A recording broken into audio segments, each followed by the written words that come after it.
Hello, I'm Adam and welcome to the garden. In our video today, we're going to look at how to store our homegrown vegetables over the winter.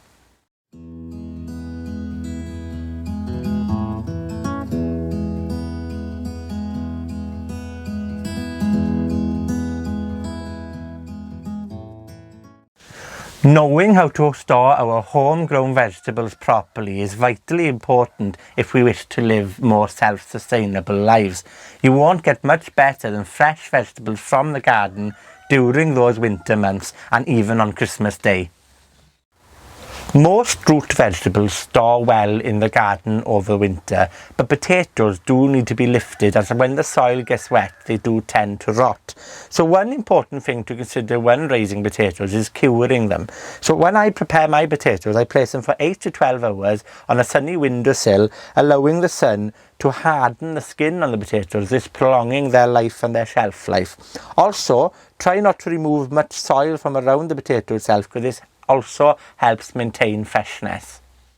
There are many ways you can store potatoes, but personally I like to store them individually wrapped in newspaper. So I get the potato like this and I wrap it up in newspaper like that and then store it in a drawer safely in a cool, dark and dry place. You can also store them in sacks as well, it's up to you, but store them individually like this, although it seems laborious, means that if you have one rotten potato in a bunch, it doesn't affect the other potatoes, this ensuring that you have a good crop of potatoes kept over winter. It's also important to ensure when you're doing this that you don't try to store any potatoes with blemishes, obvious notches or misshapen potatoes, because these don't tend to store as well. So make sure that you eat those potatoes first.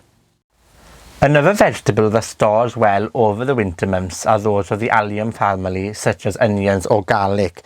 Now, there are many ways to store onions, but the principles are very similar.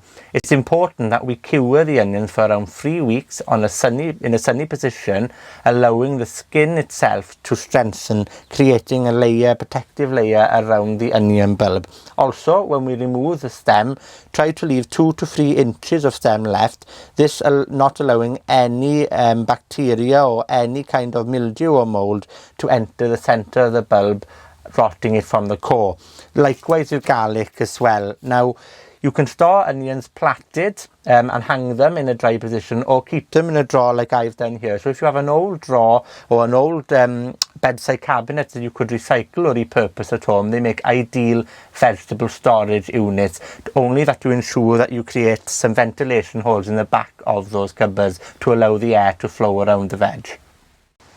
Many of our most common and favourite vegetables that we have here in Wales can remain in the garden over the winter months, such as leeks, cabbages, lettuce, celery, carrots, parsnips, you name it, the beetroot or the swede that I have beside me in these beds here, they all fare well in cooler winter temperatures. And some vegetables, in fact, such as swede and parsnips, actually are far tastier after a few weeks of cold weather and frost.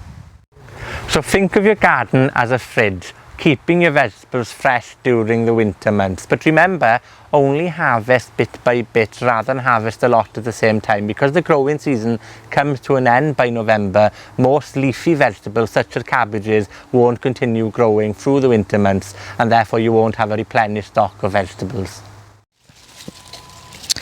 Well, I hope that's given you some ideas on how you can store your vegetables for the winter. If you have any questions, you're welcome to leave a comment under the video or contact us directly. Tan y tro nesa, hwyl am y tro.